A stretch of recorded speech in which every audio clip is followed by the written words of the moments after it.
Hi, I'm Nikki from Teaching Autism and welcome to the Autism and Special Education Community Podcast. Are you an autism or special education professional? Are you a teacher or therapist looking for support and new ideas? You may even be a parent, family member or carer. This podcast is perfect to help you find out more information, support and get some of your questions answered. Hi and welcome to the Teaching Autism and Special Education Community Podcast. If you are new here, I am so excited to welcome you into our open community, and I hope that you find this podcast episode along with previous and future episodes really helpful. If you have been here for a while, welcome back. I am so glad to have you here as part of my community and showing up every week. Today's podcast episode is one that I've been wanting to do for a little while, and it's how you can use your paraprofessionals during distance and mainly online learning. So this is a question that I've been getting asked quite a lot over the last few months, and many of us are kind of in limbo right now where maybe we're all online, maybe we're back in school, maybe we're in school and online. There's so many different things that are set up for all of us. But I'm hoping that in this podcast episode today, I will be able to give you a bunch of ideas to use your paraprofessionals that hopefully you can use whatever type of learning you are providing right now. So let's dive straight in, because I don't want to keep you guys for too long, because if you're anything like me right now, it is just crazy trying to get all the things done, and I can't believe that we are already in October. Like, it's going to be Christmas before we even know it. So one of the ways that I like to use my assistants, and this is in school as well, is to use them to help you to prep. So can they prep any activities for right now or even in the future? Maybe you can ask them to research into teaching something online. So for example, if you have a student who has an IEP goal for working on counting to 10, ask your assistants to spend maybe 20-30 minutes online finding different ways that you can teach this through distance learning. Maybe they can create the resource, help to prep it, upload it to your Google Classroom. There's lots of ways they can help to prep resources, and this is going to save you time in the long run. Remember, if you're not using your assistants, all you're doing is piling up more and more work on your desk. So try and take some of that work off your plate and let your assistants help you. Videos are another one that I love to get my assistants to do. So many platforms that you use, including Google Classroom, will allow you to upload videos. And we love videos. They're visual, you can make them fun, they're engaging, your students can see you.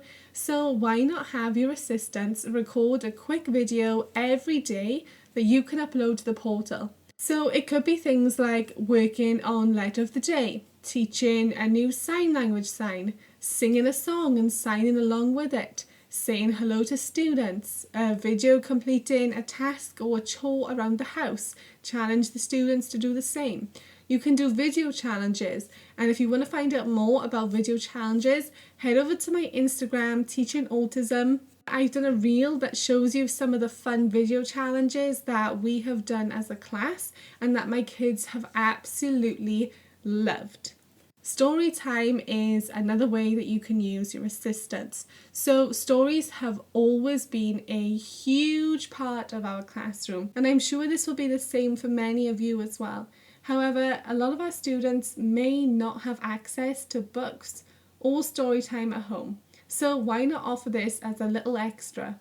Ask your staff to record themselves reading some stories at home and upload a new one to the portal every couple of days or maybe once a week. I know some classes also have private Facebook groups for their students' parents, so perhaps if you're feeling confident or your assistants are feeling confident, they could go live once a week in the evening maybe to read a bedtime story, and you can also use this time for interacting as well. You can also get them to prep for future. So maybe it could be putting together some Christmas craft activities. And trust me, I know you're thinking, Nikki, it's October. I'm not going to plan for Christmas yet. But let me tell you, Christmas is going to be here in the blink of an eye. Like, look how fast October's come round. And it seems like 2 minutes ago and 7 months ago at the same time that all this distance learning started. So it's never too soon to get prepared. So maybe they can start putting together some Christmas crafts, maybe getting together some recipes, looking for different resources. And once they're finished with that, maybe they can move on to Valentine's Day or Easter and just mixing it up and helping you to prep in advance as well. Professional development. This is a big one because for many of our assistants, they don't get access to a huge amount of professional development through the year, and a lot of them really want to have that access. So this would be perfect for your assistants to do now. Maybe you have assistants who have wanted to access certain training before, or maybe you're looking for something new to introduce to your classroom. Now is the perfect time to take advantage of that training. So for example, if you wanted to find out more about attention autism, they are putting videos up every week in their Facebook group for some example sessions that you can try out. You can also use your assistants for answering questions. So any generic questions that students or families are asking on Google Classroom or whatever portal you're using, see if your staff are able to answer some of these for you. It means it'll save you time at the end of the day when you're trying to catch up on them. And trust me, they can build up so fast if you skip them for one day or even a couple of hours. So see if your assistants can answer any of them. And if there's any that they can't answer, maybe then they can flag them for you so you know that's something that you have to respond to. Video sessions are great for having your assistants to join you with. So your students will love getting to see them, and I'm sure your staff will love it too. Plus it means you'll also have your staff online with you. So this can work for a number of ways. It's great if you have any technical difficulties, maybe your Wi-Fi cuts out, it can happen to anyone. And it's great to have assistants still in the room where they can maybe help the students out, carry on with the lesson while you have those tech issues and get back into the Zoom. You can also have your assistants taking notes. You can have them with a checklist that they're checking off to look for certain skills that your students are displaying. You can have them run circle time in lessons so that you can have time observing. You can get them to monitor IEP goals. If you're using Zoom, you can have them use breakout rooms and they can work in small groups or one-to-one sessions with students. So it's really helpful to have your staff turn up for those video sessions that you're offering. Also, student check-in. So let's face it, you are one person, just one person. You're not going to have the time to do individual check-ins with all of your students on top of everything else that you need to get done. But you could ask your assistants to do this with your students too, especially if they're able to help them with anything that they may be struggling with.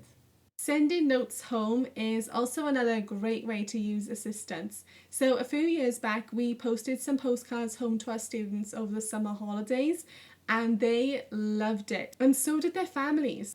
So why not do the same now? Ask your staff if they'll be able to type up some notes for your students and then send them home either via email or mail them to them if they don't have access to the internet. You can also have them plan for maybe even next year with themes and maybe different ways to set up your classroom. A lot of our classrooms are going to have to change for when we're back in person, or if you're in person now, you might find that things have had to change already. So have a look at different things, different areas of the classroom. Does anything need changing? Do they need to make anything? Now is also the perfect time for you to get your staff to run individual sessions. So maybe you have staff who really like a certain subject area or certain activities. Let them use their initiative and start to lead those sessions. It takes a little bit of pressure off yourself, but it also gets you the chance to sit back and observe your students and the way that they interact with your staff members, but also vice versa.